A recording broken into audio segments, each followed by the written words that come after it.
Kasus mega korupsi tata kelola minyak mentah dan produk kilang periode 2018-2023 memasuki babak baru. Rabu 26 Februari 2025, Kejaksaan Agung menetapkan Direktur Pemasaran PT Pertamina Patraniaga Maya Kusmaya dan VP Trading Operation PT Pertamina Patraniaga Edward Corner sebagai tersangka. Dengan penetapan dua petinggi PT Pertamina Patraniaga itu, total ada 9 tersangka dalam kasus yang ditaksir merugikan negara hingga 1 kuadriliun. Kejaksaan Agung menjelaskan, dari pemeriksaan Direktur Pemasaran PT Pertamina Patraniaga Maya Kusmaya dan VP Trading Operation PT Pertamina Patraniaga Edward Corner, diperoleh fakta penyidikan yang mencengangkan. Atas persetujuan Direktur Utama PT Pertamina Patraniaga Rifa Siahaan, Direktur Pemasaran PT Pertamina Patraniaga Maya Kusmaya dan VP Trading Operation PT Pertamina Patraniaga Edward Corner, tidak hanya mencampur atau memblending Pertalite menjadi Pertamax, namun mereka membeli RON 90 atau Pertalite atau lebih rendah yakni RON 88 atau Premium. Lalu mencampur RON 90 atau RON 88 tersebut dengan RON 92 alias Pertamax dan menjualnya Pertamax. Mega skandal korupsi tata kelola minyak mentah dan produk kilang periode 2018-2023 yang melibatkan sejumlah petinggi PT Pertamina Patraniaga dinilai mengecewakan publik. Sebab selama ini mayoritas warga lebih memilih membeli produk BBM dari Pertamina di tengah menjamurnya perusahaan penjual BBM dari luar negeri.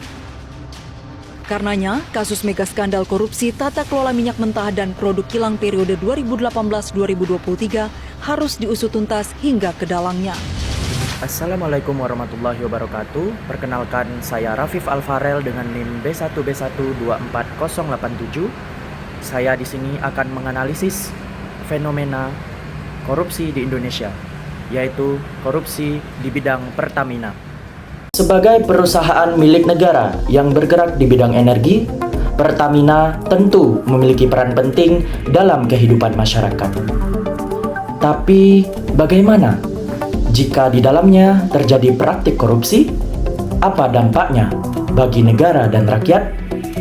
Pertamina adalah badan usaha milik negara yang bergerak di bidang minyak dan gas. Perusahaan ini bertanggung jawab atas pengelolaan energi nasional, mulai dari eksplorasi, produksi, dan distribusi bahan bakar.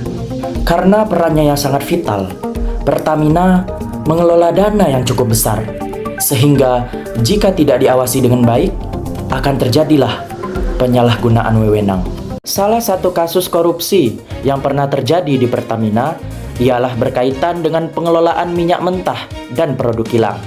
Kasus ini melibatkan sejumlah pejabat tinggi dan berbagai pihak swasta untuk bekerja sama demi mendapatkan keuntungan pribadi. Akibat dari praktik korupsi tersebut, negara mengalami kerugian yang sangat besar hingga mencapai triliunan rupiah. Kemudian kasus ini diusut tuntas oleh Kejaksaan Agung dan Komisi Pemberantasan Korupsi. Korupsi di Pertamina tidak hanya merugikan negara, tetapi juga berdampak luas bagi masyarakat. Pertama, kerugian negara. Uang yang seharusnya digunakan untuk pembangunan justru masuk ke kantong pribadi. Kedua, harga bahan bakar bisa juga berpengaruh. Jika pengelolaan tidak efisien, maka biaya akan meningkat dan berdampak pada harga yang dibayar masyarakat. 3. Menurunnya kepercayaan publik. Masyarakat menjadi ragu terhadap integritas lembaga negara. Dan yang terakhir, korupsi dapat menghambat pembangunan nasional. Korupsi juga membuat sumber daya itu tidak digunakan secara optimal. Dalam kasus dugaan korupsi tata kelola minyak mentah dan produk kilang di Pertamina, terdapat beberapa aktor utama yang saling berinteraksi. Dari sisi individu, tokoh seperti Rifa Siahaan diduga memiliki peran strategis dalam pengambilan keputusan terkait pengadaan.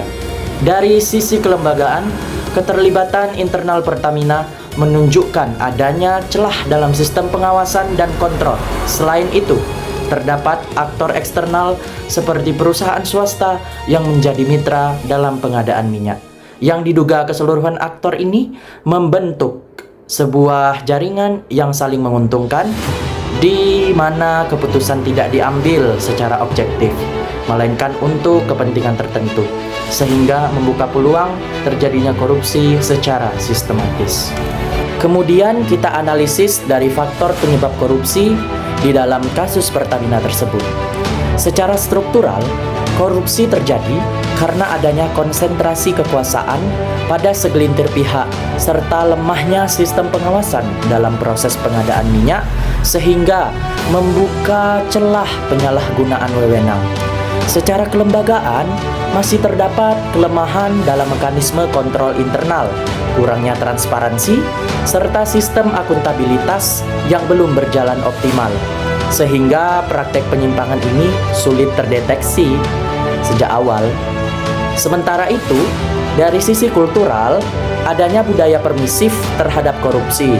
Misalnya, anggaran bahwa praktik tersebut adalah hal biasa atau sudah biasa terjadi. Selanjutnya, apa sih dampak korupsi di Pertamina terhadap tata kelola pemerintahan? Yang pertama, korupsi dapat menyebabkan menurunnya kepercayaan publik terhadap pemerintah dan BUMN karena masyarakat melihat adanya penyalahgunaan kekuasaan. Kedua, terjadi inefisiensi dalam pengelolaan sumber daya negara, di mana anggaran di sini tidak digunakan secara optimal dan justru bocor ke kepentingan pribadi. Yang ketiga, korupsi merusak prinsip good governance seperti transparansi, akuntabilitas, dan integritas, sehingga sistem pemerintahan menjadi tidak sehat. Selain itu, dampak lainnya adalah terhambatnya pembangunan nasional karena kerugian negara mengurangi kemampuan pemerintah dalam membiayai program publik. Secara keseluruhan, korupsi melemahkan kualitas tata kelola pemerintahan dan memperburuk kinerja institusi negara. Sebagai mahasiswa, rekomendasi yang bisa saya berikan terhadap kasus korupsi di Pertamina tersebut adalah perlunya perbaikan sistem dan integritas. Kemudian BUMN dan pemerintah juga harus memperkuat transparansi melalui digitalisasi pengadaan dan membuka akses informasi publik, serta meningkatkan akuntabilitas dengan audit yang independen dan rutin. Selanjutnya, penegakan hukum juga harus tegas dan konsisten agar menimbulkan efek jerah.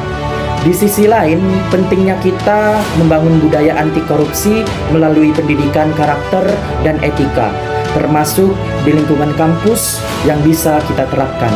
Mahasiswa sendiri juga dapat dikatakan sebagai agen pengawas sosial dengan bersikap kritis, aktif menyuarakan isu-isu korupsi, dan mendukung tata kelola pemerintahan yang bersih agar mata rantai korupsi tersebut dapat diputus dan korupsi ini pun tidak berkelanjutan.